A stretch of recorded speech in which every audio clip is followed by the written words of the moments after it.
Hare Krishna.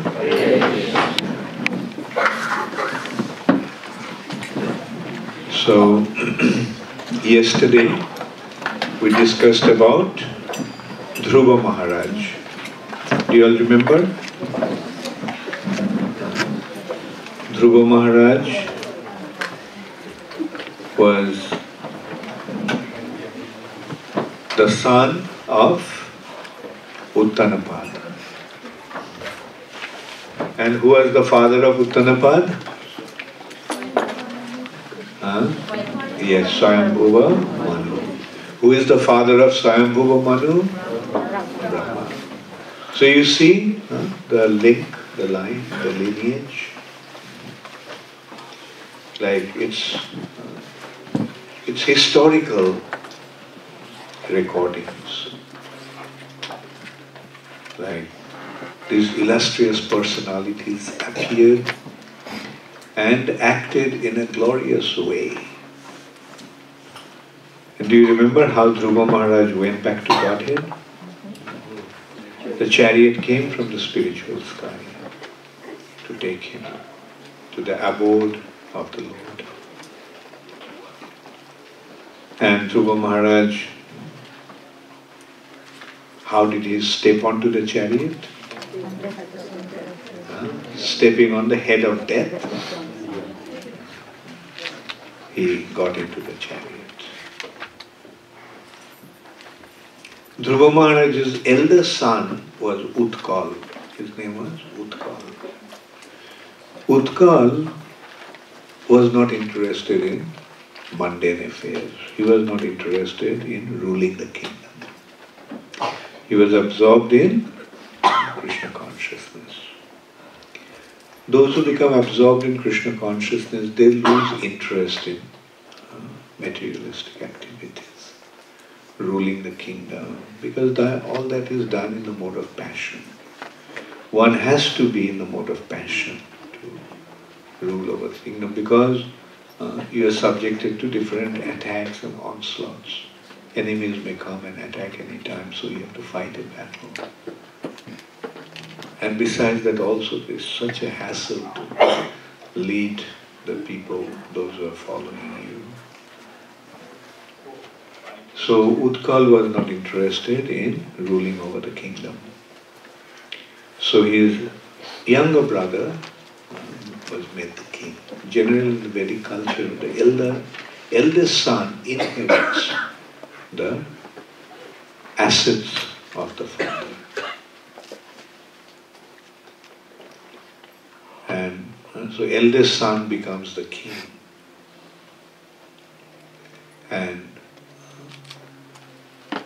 But when he declined to be the king, his brother was made the king.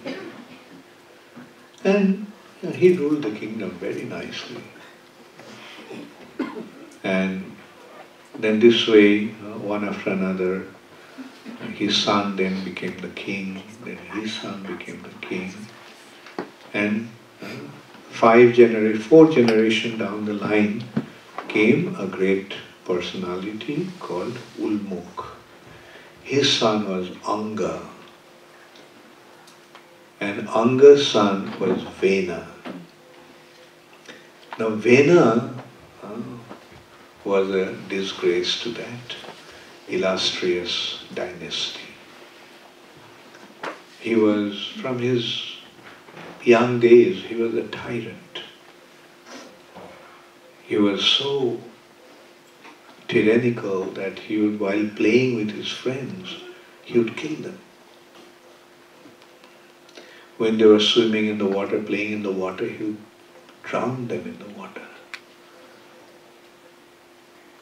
And Anga tried in many ways to rectify him, but some people are born with a nature like that. They derive pleasure seeing how others are suffering, causing suffering to others. And Vena was like that. So Anga became so disheartened that he left his kingdom and went away to the forest. Then Vena became the king. And when he became the king, he demanded that everybody should worship him. Nobody should worship the Supreme Personality of Godhead. Everybody should worship him. And his reasoning was that all the demigods are, it is said that all the demigods are in the body of the king. So he demanded that if you worship me, then you are worshipping all the demigods, because they all are in my body. Worshipping me, you are worshipping them. And on top of that, he was extremely tyrannical. He was, at that time, everybody was suffering under his tyrannical rule. So the message went to the saintly personalities, the Brahmanas. Brahmana means those who are situated in Brahmabhuta platform, those who are transcendentally situated. So these personalities, being situated in the mode of goodness, they generally stay away from the madding crowd. They create an atmosphere in the middle of the forest, generally on the bank of a river, and they create their tapovan, a beautiful garden in the middle of the forest, on the bank of a river. There they plant fruit trees, flowering trees, and the deers and peacocks, they crowd the place. And in that beautiful atmosphere they stay away from the madding crowd. So when the news reached to these saintly personalities, the Brahmanas, they decided to come and tell Vena not to act in such an irresponsible way. So they came and they gave the advice to Vena that, so, as a king, you are actually the father of your citizens. Ordinarily, the father is the father of only his children, but as a king, you are the father of all your citizens. They are like your children. The citizen, the Sanskrit word for citizen is praja, subjects. So this word praja means offsprings. So the king is like a father. A leader must become like a father and take care of his followers, subordinates. And they advised that, look, you should take care of them. And don't disregard the demigods, because they are the appointed personalities by the king, by the Lord himself. So Vena did not take their advice lightly. He rather became very offensive, and he told them that, who is the Supreme? I am the Supreme. And by worshipping me, everybody will get the benefit of worshipping the demigods. So everything will be supplied by me, because I am the Supreme Controller. So in this way he got into a big argument with these saintly personalities. The saintly people, the Brahmanas, first gave him good advice and tried to rectify him. And when the Brahmanas saw that he is incorrigible, he is not going to take any good advice, then they just chanted the mantra and killed him. Get rid of the bad rubbish. And Vena's mother, so Vena was dead, so they left.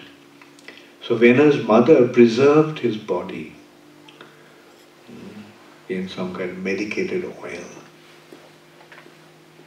Now when Vena left, he didn't have any successor. So the kingdom was without a king. And when there is no one to rule the kingdom, the bandits and miscreants, the outlaws, became rampant. They started to plundering the place, and there was total chaos in the city. So they again went to the Brahmanas and they suggested, okay, from his body that you have preserved, we will get an offspring, although dead body. So they churned first his legs, and from the churning of his legs, a dark complexion personality came out. So all the sins of Vena came out in this way.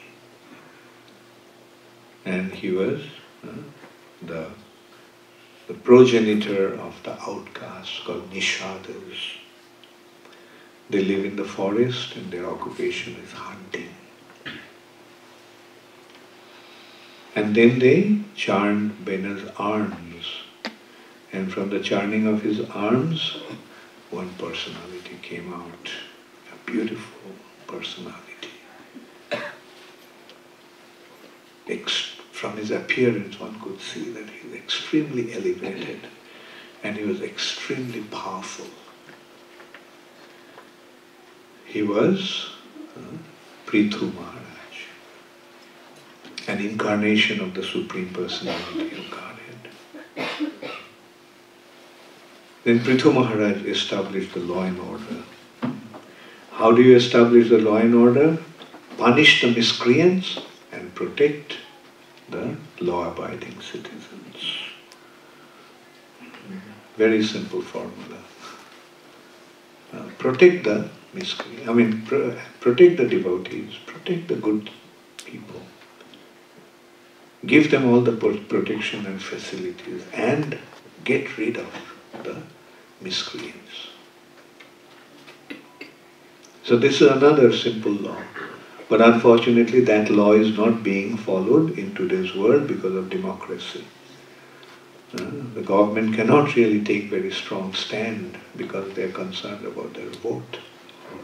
They feel that if they become too strong, then people won't give them a vote. But we see wherever the law and order is very strict, the people, the situation of the country is very prosperous and peaceful. Like for example, Singapore is a country. You probably know that Singapore used to be a part of Malaysia and it became separated. At that time Singapore was the den of the miscreants. The smugglers, drug dealers, gangsters. So Lee Kuan Yew became the president. He was a very capable person. And you know what he did? He gave the orders. 7 days he gave them to surrender your arms and ammunition. All illegal arms, surrender within 7 days. And if you don't, then be prepared for the consequence. He gave them 7 days, and those who did not surrender, he just busted them and killed them. All the gangsters were taken care of. And still now the law is there. If in Singapore you are found with an illegal arms, you get death sentence. Illegal ammunition, if you are caught with, you get life imprisonment. How many of you have been to Singapore? What do they say before the plane lands? Don't they give you the warning? Don't take any drugs. Yeah, they do. I just landed. Maybe you went to the special airline. Indian Airlines. Oh, that's why. That's why. You fly Singapore Airlines? they just make the announcement before the landing that if anyone is carrying any drugs, please get rid of it. Because if you're caught in Singapore with drugs, you'll get life, not like death sentence. A few years back, I remember 2 Australian girls were caught with drugs. Not a large quantity, they were probably just taking it for their own consumption. They were caught and they got life. I mean, not like death sentence. All over the world, that created a big commotion. Not only Australia, America was appealing, but Singapore government wouldn't budge. They gave them death sentence. And as a result of that, the country is so safe. There is no illegal drugs, there is no violence, there is no gangsterism. So we can see that the kings have to be strong. If they are not strong, if the leaders of the nation are not strong, if they don't establish the law properly, then there won't be order. And the way to establish law and order is for crime, punishment. You commit a crime, there must be punishment. Then only people won't commit crimes. That also reminds me, I was reading one journalist's anecdotes or experience in Afghanistan. And he was told by his local friend, Afghan friend, that they have the law that if anyone is caught stealing, his right hand will be chopped off. And he was an Englishman, his reaction was, oh, how cruel, how unfair. Just for stealing, your hand will get chopped off. But his friend told him that, look, you've been in Afghanistan for so long. Did you see anybody without a right hand? The point is, when the law is so strict, no one will dare to break it. So Prithu Maharaj established the law and order in that chaotic condition. So much so that Indra became envious of him. And also Prithu Maharaj, because he was an incarnation of the Lord, what did he do? He promoted worship of Krishna and stopped any other worship. He stopped demigod worship. If you worship the Supreme Personality of Godhead, is there any need to worship anyone else? If you water the root of the tree, is there a need to water any other part of the tree? No. So that is the simple formula. Serve the Lord and you don't have to worry about anybody else. Everybody will become pleased. All the demigods will become pleased. But unfortunately Indra did not like the idea. He felt sometimes Indra acts a little strange. And so Indra became upset, and Indra went and told Mother Earth, the personified Earth, that stop supplying food grains. So Mother Earth stopped that, and as a result of that there was a famine in the kingdom. And there was no rain. And people were suffering. So Prithu Maharaj called the Brahmanas and asked them, what's the cause of this? In my kingdom there is such scarcity and famine. So they said that Indra actually told told Earth, Mother Earth, not to supply. And that's why she is following his order. So Prithu Maharaj said, oh, Indra dares to do such a thing? Okay, he went to the heavenly planet. Where is Indra? And when Indra saw that Prithu Maharaj was coming, he ran away. He was hiding. So Prithu Maharaj could find him anywhere. So when he was returning back to his kingdom, Narad Muni encountered him. Narad Muni said, look, you are trying to punish Indra, but actually the real fault is of Mother Earth. She stopped supplying. So then Prithu Maharaj said, okay, then I'll take care of her. I'm going to kill her.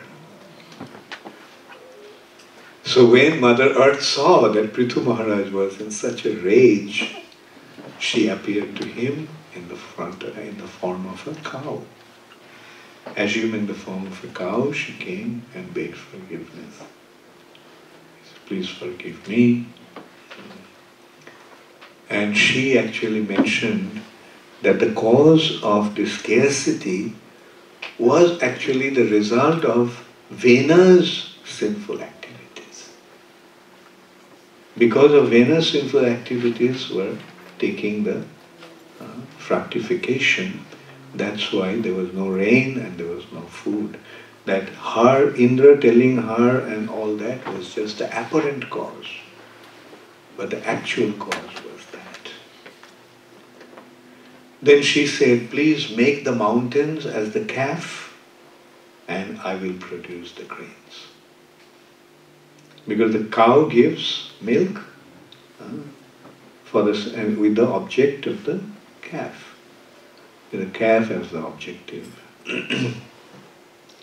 So Prithu Maharaj then got Himalaya to become a calf, Trikuta mountain to become a calf, and Sumeru mountain to become a calf, Satashringa mountain to be a calf. All these illustrious mountains became the calf, and Mother Earth started to produce all the grains abundantly. So that's how Prithu Maharaj rectified the situation. Then Prithu Maharaj was advised to perform 100 horse sacrifices.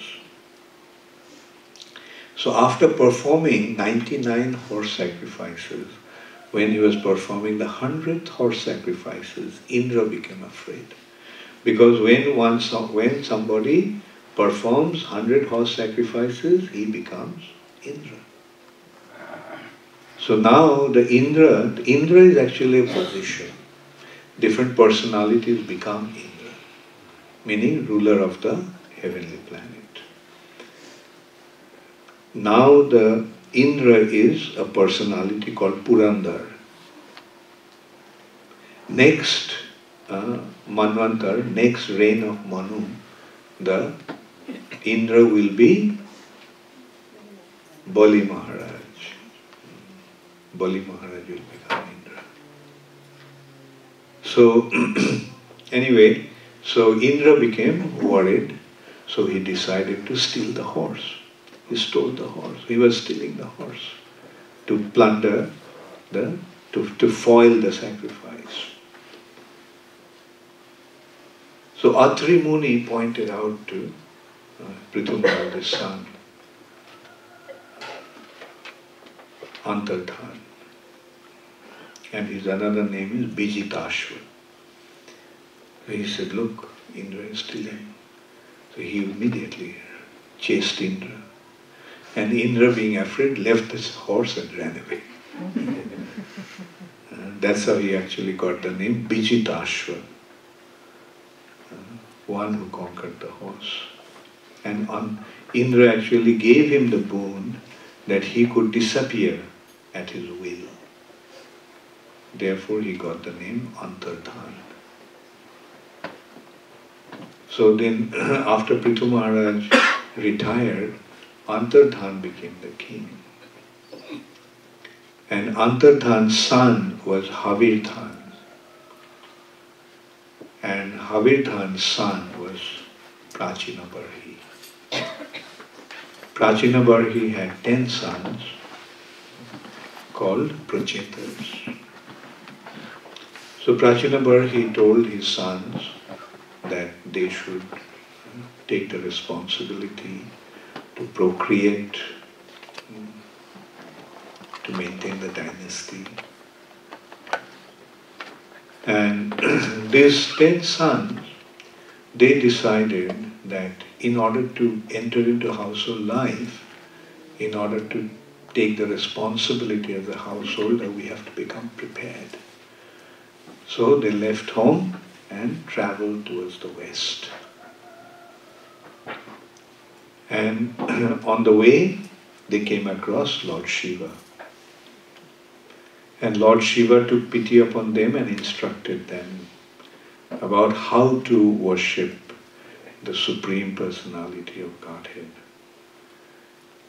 He gave them a beautiful mantra in the form of song that is called Rudra Gita.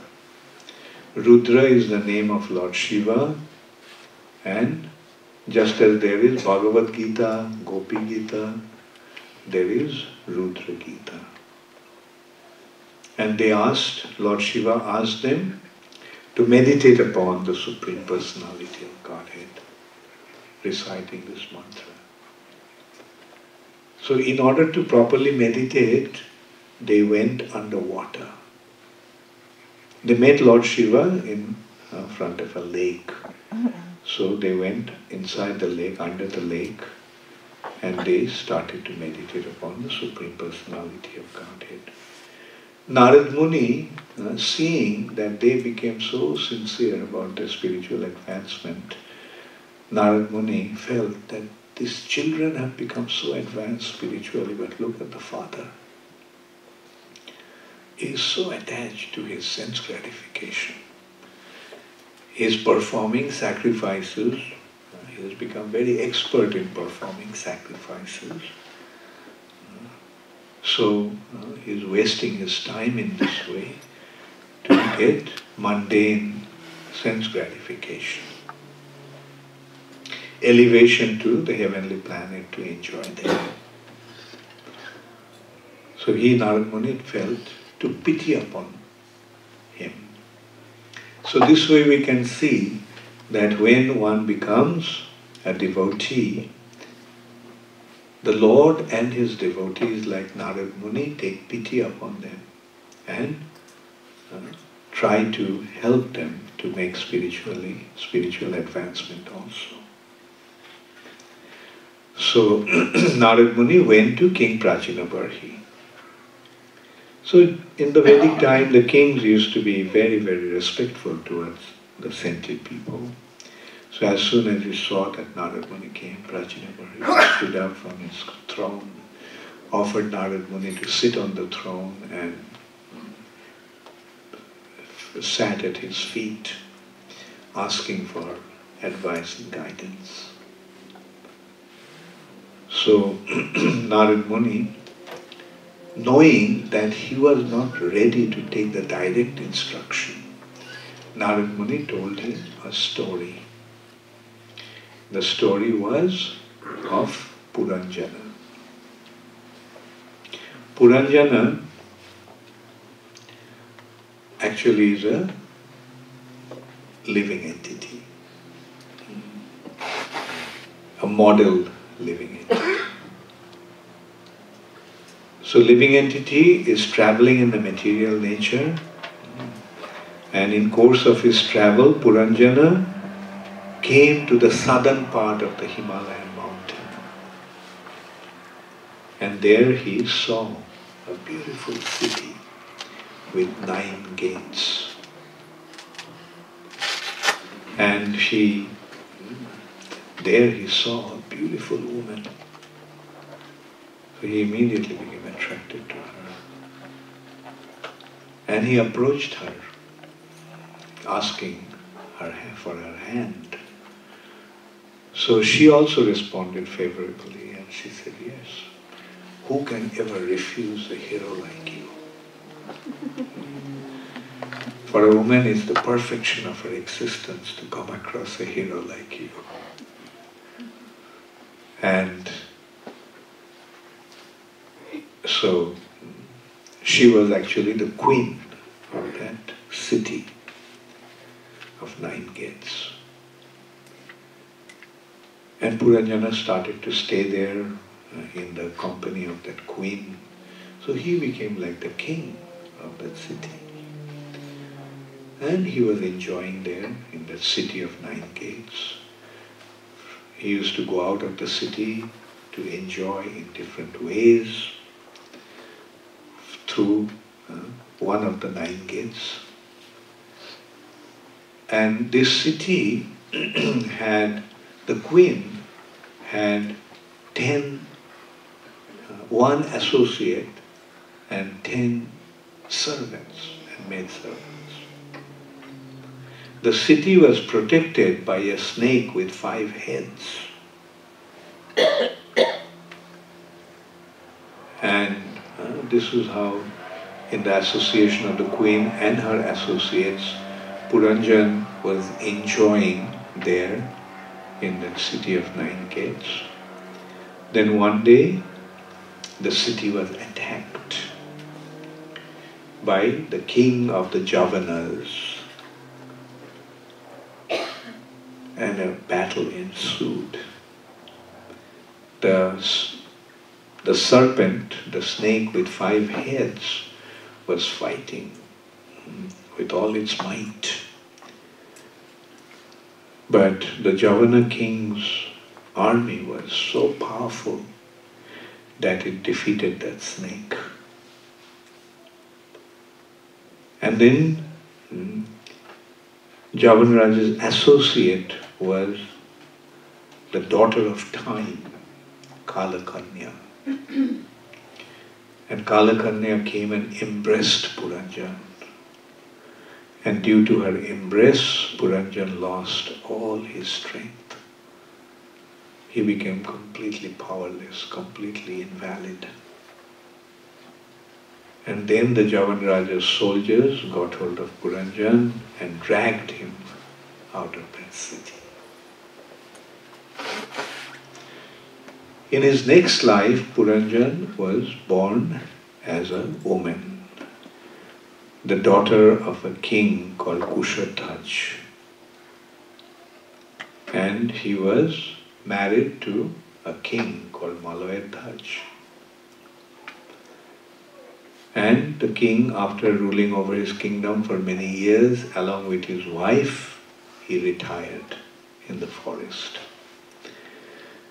And he died in the forest. There was no one, only this princess who was the queen, was Puranjana in his previous life. Then Puranjana, as this queen, she created a funeral pyre, collecting the logs to burn the body, to cremate the body of her husband. And then she herself was about to enter into the fire. Then a Brahmana came there and said, "Do you recognize me? I'm your old friend.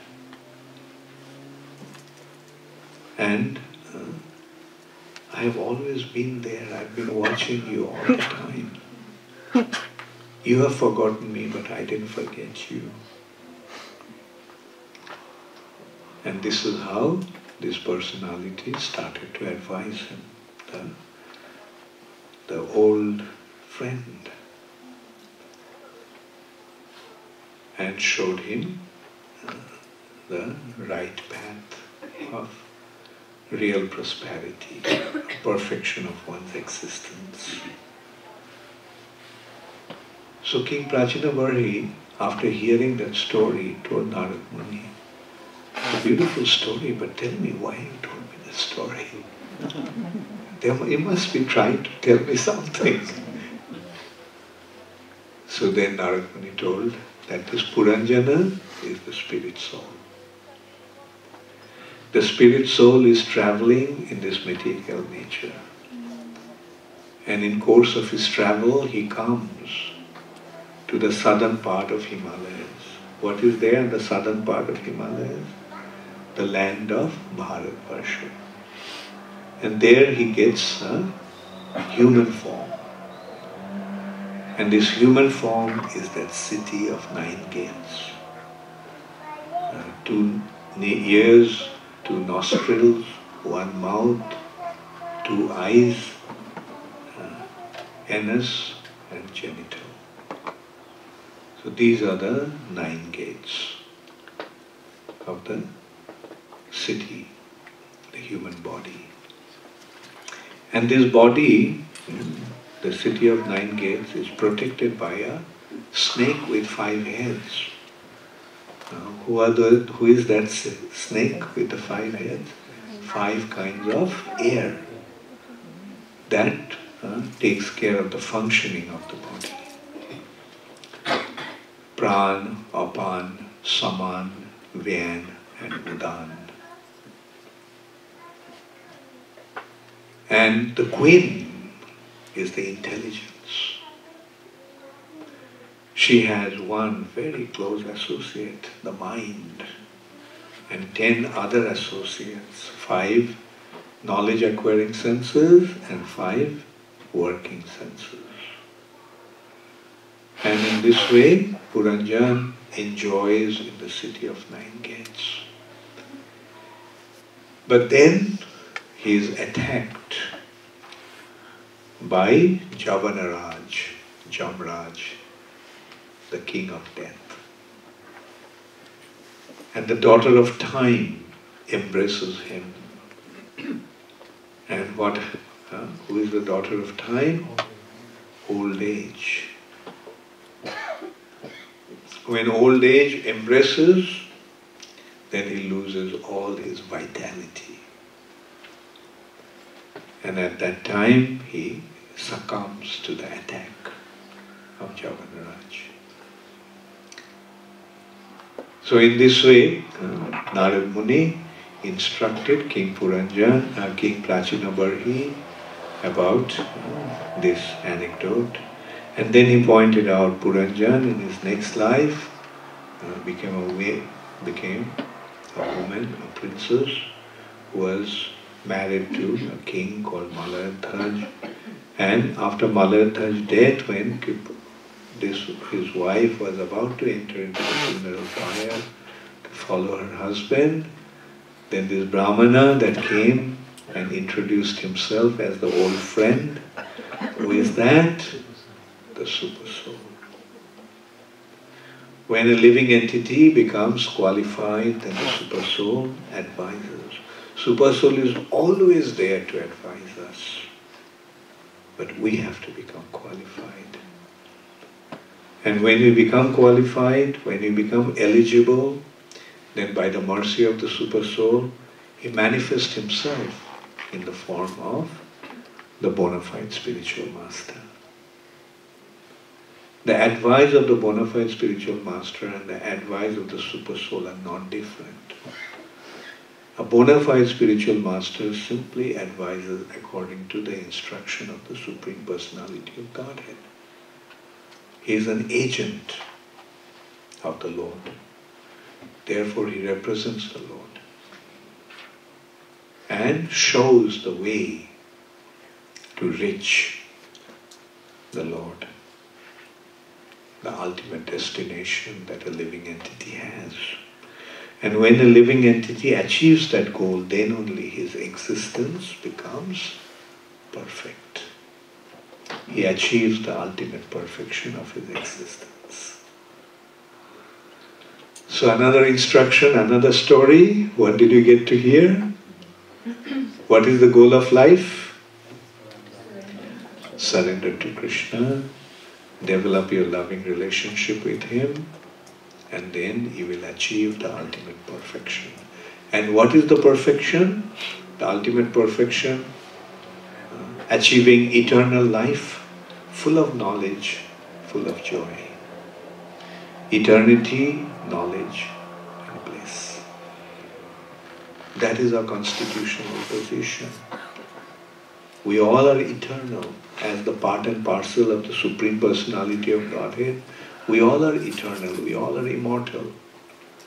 We all are situated in perfect knowledge. We all are blissful. But the secret is we have to establish our relationship with him. When we become connected to the Anandamaya, the Supreme Enjoyer, we also enjoy along with him. So in this way, time and time again, we are seeing in Srimad Bhagavatam, just one lesson is imparted. That's very simple lesson is Sarva Dharman Parityajya Mam Ekam Sharanam Vraja Aham Tvam Sarva Papebhyo Moksharishyami Ma Sucha.